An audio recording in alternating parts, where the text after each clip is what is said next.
प्रदेश के attorney general गुलाम वाहनवती ने supreme court में कहा कि कोयला ब्लॉक आवंटन मामले में कुछ न कुछ तो गलत हुआ है। इस आवंटन को और बेहतर ढंग से किया जा सकता था।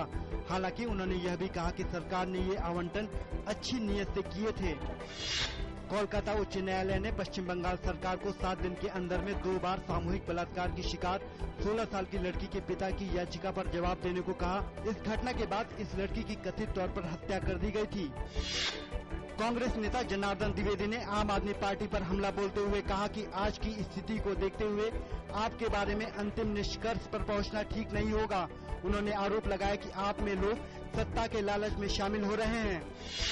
दिल्ली के मुख्यमंत्री अरविंद केजरीवाल ने हर एक शनिवार को मंत्रियों के साथ जनता दरबार लगाने का किया ऐलान। कहा लोगों से मिल जल्द दूर करेंगे उनकी शिकायतें। महाराष्ट्र नवनिर्माण सेना प्रमुख राज ठाकरे ने कहा है कि अगर नरेंद्र मोदी देश का प्रधानमंत्री बनना चाहते हैं तो उन्हें गुजरात के मुख्यमंत्री पद से इस्तीफा दे देना चाहिए। उन्होंने कहा कि भाजपा के प्रधानमंत्री पद के उम्मीदवार को गुजरात के बारे में नहीं बल्कि पूरे देश के बारे में बोलना चाहिए। भाजपा नेता देवेंद्र फडणवीस ने मोदी के बारे में राज ठाकरे के बयान पर तीखी प्रतिक्रिया व्यक्त की। उन्होंने कहा कि मोदी इस्तीफा नहीं देंगे और वे गुजरात के मुख्यमंत्री के पद पर अपनी जिम्मेदारी बखूबी निभा रहे हैं। कर्नाटक के पूर्व मुख्यमंत्री बीएस येदियुरप्पा की अगुवाई वाले केजीपी का आज भाजपा में विधिवत विलय हो गया। 8 मई को हुए विधानसभा चुनाव में भाजपा को केजीपी के चलते खासा नुकसान उठाना पड़ा था। येदियुरप्पा को भ्रष्टाचार के आरोपों के चलते मुख्यमंत्री पद से हटना पड़ा था। कांग्रेस नेता अंबिका सोनी ने कर्नाटक के पूर्व मुख्यमंत्री बीएस येदियुरप्पा के भाजपा में शामिल होने पर जवाब की मांग की। उन्होंने कहा कि पारदर्शिता की दुहाई और कांग्रेस शासित राज्यों के बारे में प्रेस कॉन्फ्रेंस करने वाले लोगों को देनी चाहिए सफाई। उच्चतम न्यायालय ने सहारा समूह को आदेश दिया है कि वह 22,000 करोड़ रुपए की उस राशि का स्रोत बताएं जिसका उसने निवेशकों को भुगतान किए जाने का दावा किया है।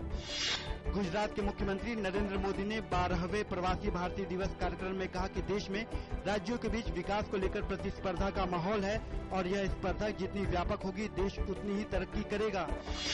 केरल के मुख्यमंत्री ओमान चांडी ने प्रवासी भारतीय कार्यक्रम के दौरान कहा कि केरल में विदेश से आने वाला धन 75,000 करोड़ रुपए से अधिक का हो चुका है।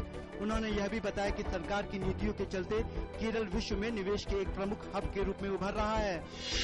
अमेरिका की अदालत ने प्रारंभिक सुनवाई के लिए 13 जनवरी की समय सीमा को बढ़ाए जाने के भारतीय राजनयिक देवयानी खोब्रागडे के अनुरोध को नामंजूर किया। 13 जनवरी तक उन पर अभियोग लगाया जाना है। अमेरिका के ऊर्जा मंत्री अर्नेस्ट मॉर्निज ने भारत की इस महीने की अपनी यात्रा रद्द की। उन्होंने यह कदम भारतीय राजनयिक देवयानी खोब्रागडे के मामले में दोनों देशों के बीच चल रही खटास के मद्देनजर लिया।